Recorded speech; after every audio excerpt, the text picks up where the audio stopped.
yeah, I want to, like, I wanted to go, like, have this thrill, have this lifestyle. Now that I'm getting older, I'm like, that was mad corny. Like, why was I doing that? 47 rappers with like a million guns. I mean, like, yeah, they might feel influenced. They might feel like, oh, yeah, that's super cool.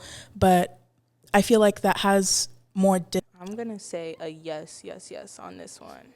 Because, like, even going on social media, watching music videos, that's all you see. Like, guns everywhere, everywhere. It's, like, very, very heavily pushed to kind of, like, Did we talk about the angry black woman stereotype? we did. And like, right, like what that, how that's perceived, no matter how much you might be doing these things to take precautions. Hi, my name is Marie. I am 17 and I use any pronouns, and I'm going to pass it off to Jasmine to introduce herself and for the intro. Hi, my name is Jasmine. I am 15 years old and I use she, her pronouns. So for the second topic we'll be discussing under gun violence, it will be the effect gun violence has on youth.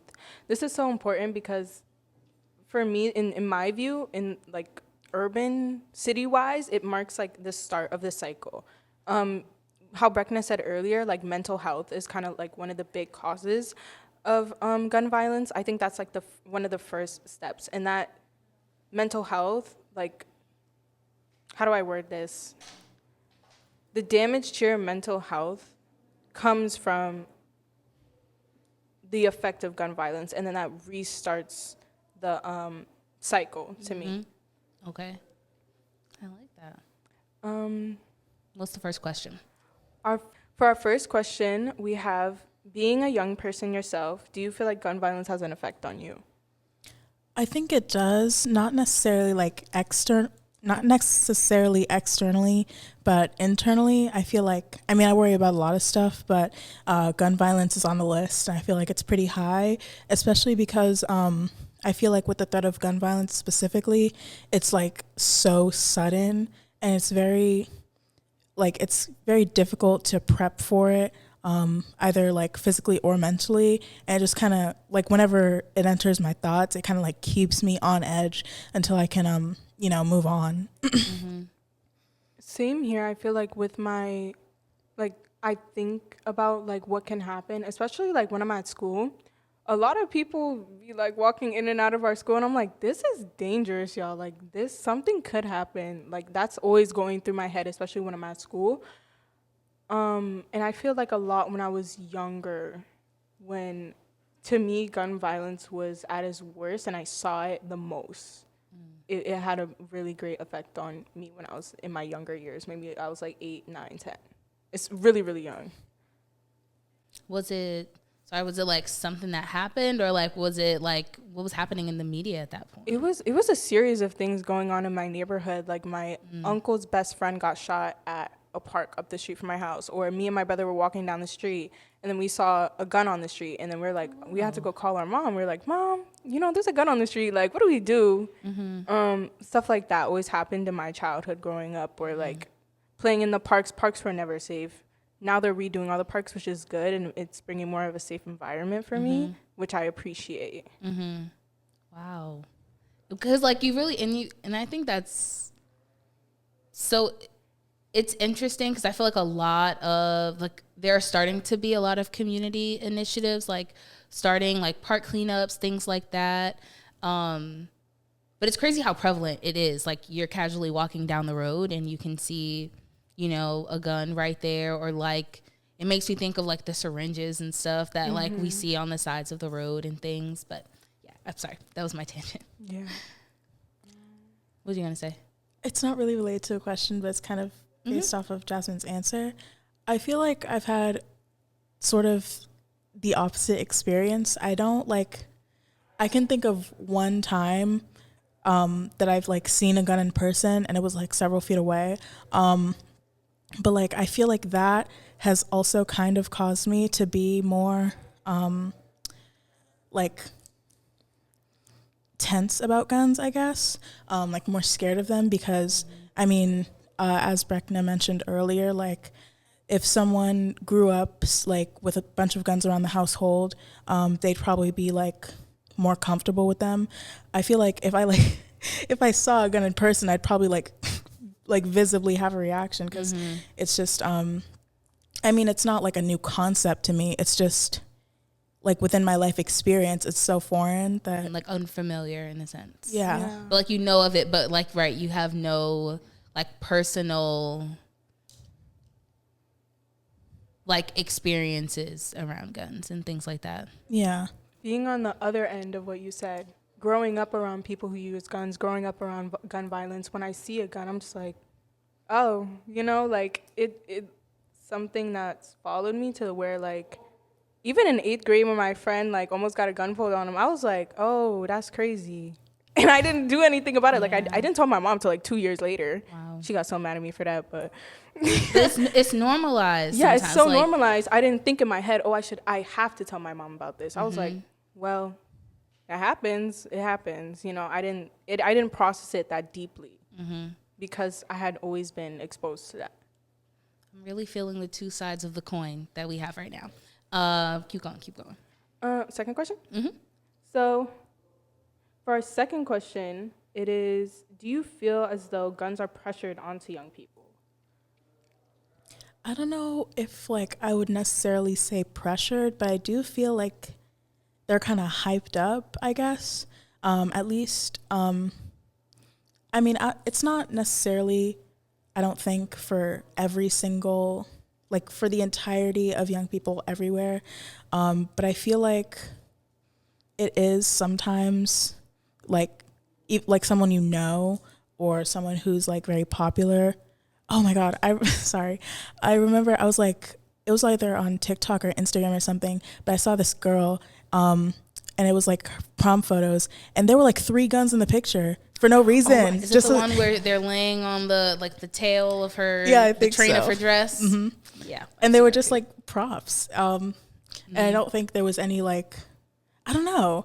I don't really understand the purpose of it, but like it was clearly to flex, partially.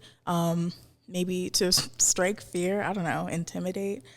But it's definitely very apparent that, you know, they thought that it was cool to have guns because that like emanated from the picture. They thought that they were extra cool for, you know, like that spiced up the prom photos. And they often get more interaction too. What were you going to say? I was going to say, like, I agree with your point. Like, it's not more, they are hyped up, but I feel like it's in 2 different kinds of contexts. Like, they're very hyped up towards kids in media-wise, but, like, for me personally, I'm always being told, like, Jasmine, you need to get a gun for safety-wise, not necessarily because I need to, like, go be out here shooting on people or nothing. It's because I'm a young woman.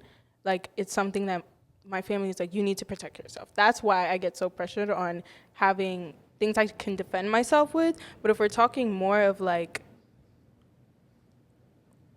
being it with groups, like gangs, stuff like that, that is very, very hyped up. I do agree with you on that. And it's very, like, pushed. Like, oh, you got to be tough, or you have to do certain things to prove, like, you're, how do I say this? To prove that you're kind of, like tough, like I said. I don't know why I'm trying to change Like the nobody word. like could mess with you or anything like that. Yeah. I'm curious because I've heard that like same rhetoric, right, of being a young woman, like oftentimes like by myself. You definitely should have that extra like layer of protection, right? And oftentimes people say to get a gun. Have you heard that as well, Marie? Or I've heard the idea thrown around. I've never had anyone directly say to me that I should get a gun. But like I understand the idea behind it. I feel like, I don't know, I think it goes back to like the fact that I'm so uneasy around guns because they've never been like a part of my life, I guess. But I've had that kind of same thought, especially because like I am anxious about everything.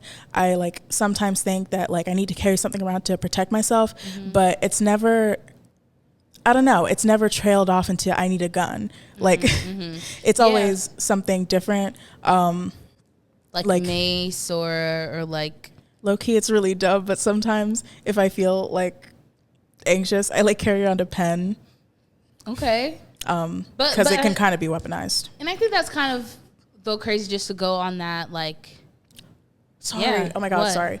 I also think that like part of the reason it never really got to I need to get a gun as opposed to just I need some sort of weaponry, some sort of defense, is that I'm Black and I don't want to be caught with a gun, especially illegally, because I wouldn't be able to obtain a gun legally.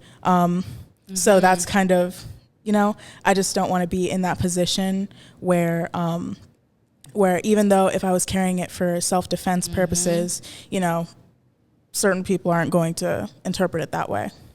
And it goes back to like our conversation, right? Like earlier around perception and how that's viewed. Like as Black people, as Black women, like when we are in situations sometimes where you have to defend yourself, it might not be viewed that way. And I feel like a couple of weeks ago, did we talk about the angry Black woman stereotype? We did. And like, right? Like how that's perceived, no matter how much you might be doing these things to take precautions, it might, like, you'll always kind of be viewed as a threat in a sense. And I think that kind of also like ties into the conversation we were having around race and how like society perceives like Black people using guns and like needing them, and how white people use guns and need them, and like how gun culture is also viewed pretty differently, like amongst the two races, and then also thinking like the two communities as well. Does that make sense? Yeah. Okay. What's our next question? Our next question is, does social media play a part in how gun violence affects young people? I'm going to say a yes on this one. Because, like, even going on social media, watching music videos, that's all you see. Like, guns everywhere. It's, like, very, very heavily pushed to kind of, like, I don't want to say live that lifestyle, but, like, kind of in a sense. Like, be like what's seen on the media. Kids are very easily influenced. If you see, I don't know, what's his name, Chief Keef on camera with 1,000 guns, I mean, and all these other different rappers, not even just so many rappers on TV with all of these guns, you as youth, adolescents, you're going to be influenced. That's just how we are. And he came out when he was like 16 as well. Like, I remember, real quick, it's gonna make me feel old, but I was in like middle school when Chief Keef came out, and like that song, even though we were 12, 13, 14, everybody knew every lyric, Exactly. And like there were 100% some young people who could relate to what he was talking about, and like wanted to also relate to what he was talking about and live that lifestyle, kind of like you're saying. And like, what's his name, TK? I remember I was like 8 or 9 singing that song. Like, that's crazy. The fact that I knew all the lyrics to that song, I was probably like 10. No reason knowing the race like that, like Exactly. at all. But like, and then you think about like music too, which now like with TikTok and all of that, like music and social media really are Intertwined? blended. Yeah, intertwined. I love that word so much Thank better. you.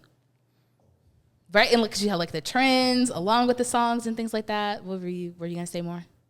No. Okay, I thought you were. No, okay. What were you thinking? I would also say a definite yes. But I feel like, I mean, this is literally all in my head. I'm not like basing this off of any like statistics or real life stories, but I feel like younger people would probably be more influenced on social media to like get a gun or feel the need to get a gun by like people they know or people that are like closer to them in a way. Because I mean, I'm just like thinking, hypothetical young person seeing like 47 rappers with like 1 million guns. I mean, like, yeah, they might feel influenced. They might feel like, oh yeah, that's super cool. But I feel like that has more distance to them, maybe. Like, oh yeah, that's cool for them. But I feel like if you were like scrolling through Instagram and saw a post from your classmate with like 27 likes and like 4 guns in the photo, I guess it just feels more close to them. Like that person's closer to their age range, like lives around their community maybe. I feel like it would just be like, oh, they have a gun. I'm like them. Should I get a gun?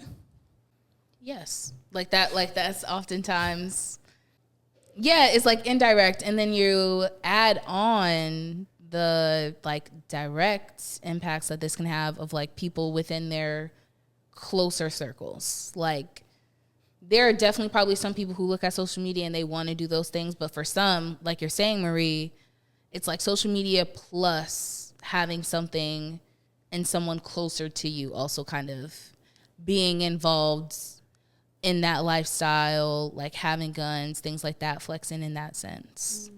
I think I can even relate to like, I think social media did influence me in a way when I was like 13. Back to the story where my gun got a friend, like my friend got a gun pulled on him. This is gonna sound so bad, and I hope my mom does not see this, but I literally went and watched the fight after that too. Like I was like, don't do that. Heavy on the don't do that. But like I was so influenced. I was like,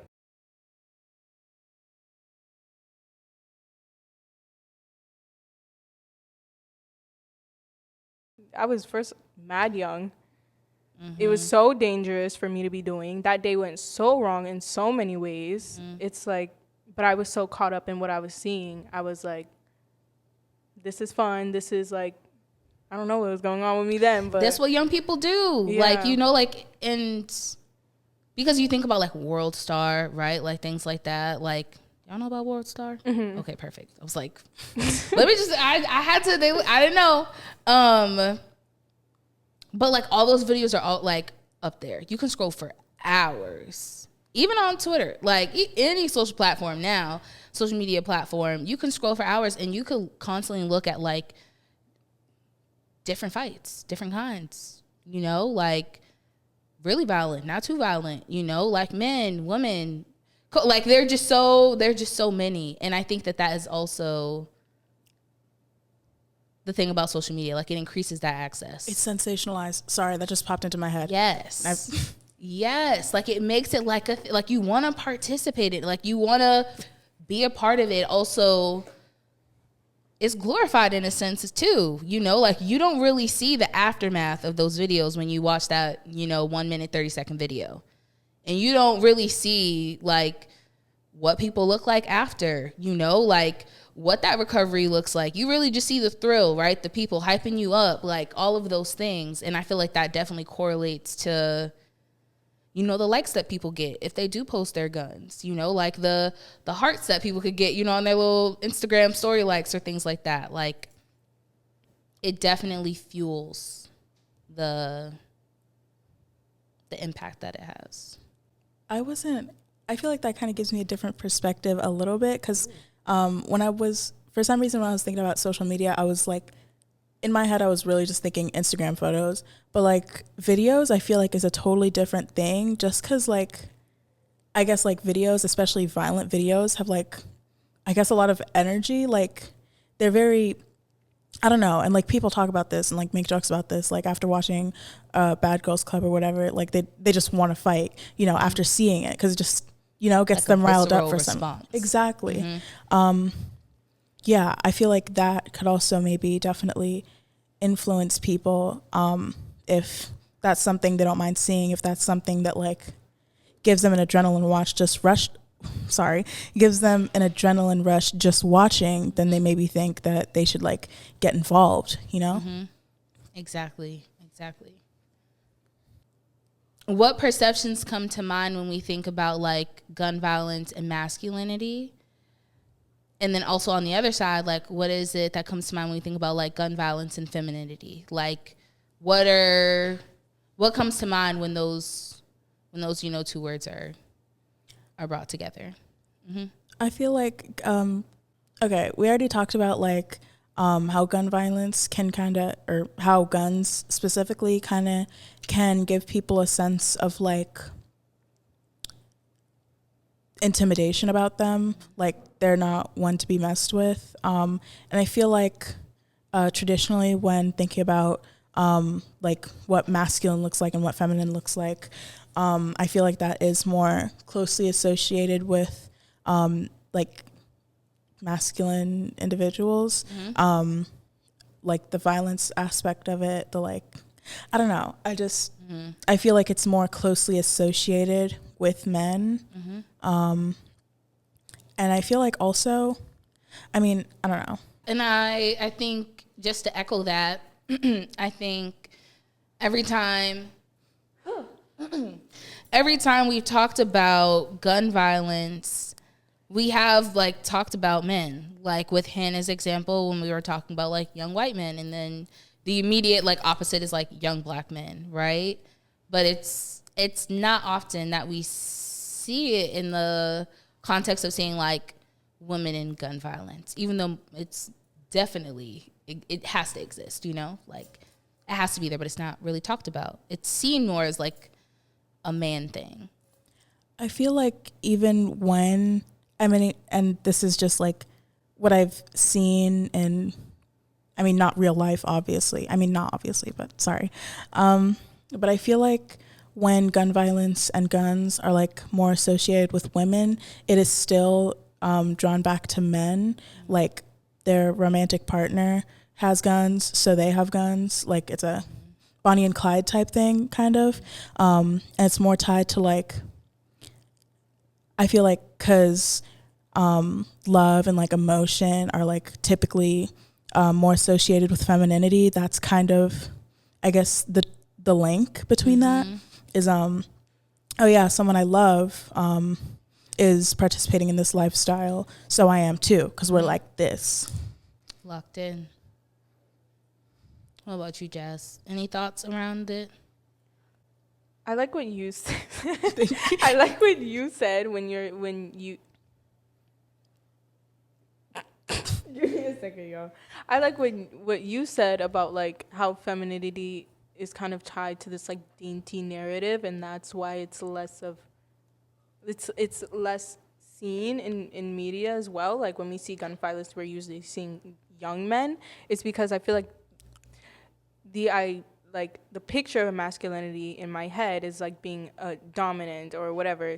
What are like? Do you think that like guns symbolize dominance? Not guns, but not in my head. Guns don't symbolize dominance, but I know in a lot of other people's perception, yes, that is how they show their dominance. Okay, that is how they prove that they are like above somebody else, stronger than somebody else. Yeah, and that's oftentimes viewed with men or like viewed with women. Associated with men. Associated with men or women. Men heavily. Okay.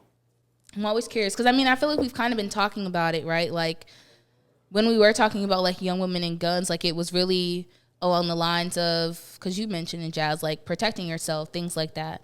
But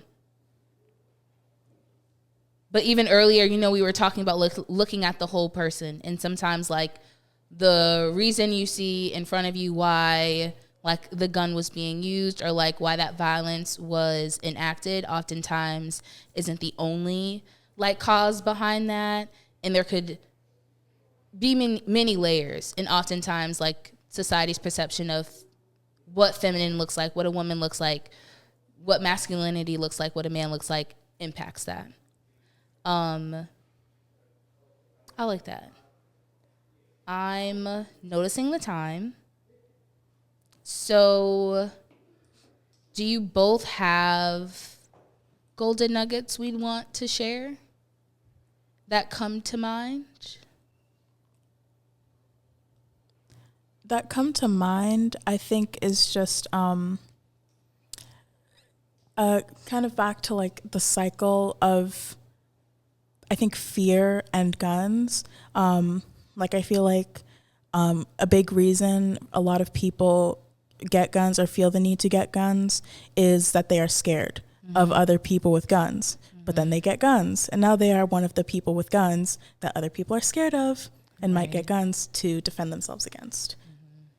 So I feel like that's maybe important to consider, at least if you're, I don't know, considering getting a gun, is that it is, I mean, it's not necessarily going to solve any of it. And like, especially within your personal life, I feel like, you know, because, yeah, I feel like even if you are in that situation where you need to defend yourself, a gun isn't always like the best defense, because it's really seen more as an offense, and that just might escalate the situation. And now there's just a shootout and there are multiple bullets going in multiple directions. And yeah. Right. It just like continues to perpetuate that cycle. Yeah. One I feel like is now that guns are very like, I feel like a lot of people have guns.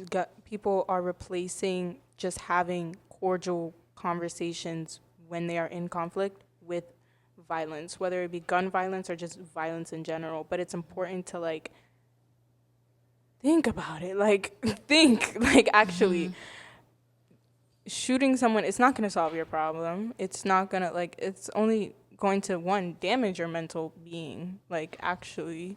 I'll toss it to you, Jazz, to do our outro. Okay. Thank you for listening, and look out for the next season of the Real Love, Real Talk podcast. As always, check out our show notes for ways to stay in touch with us. Like and subscribe to our podcast whenever you might be joining us, and visit us at startstrongboston.org. Follow for more tools and resources.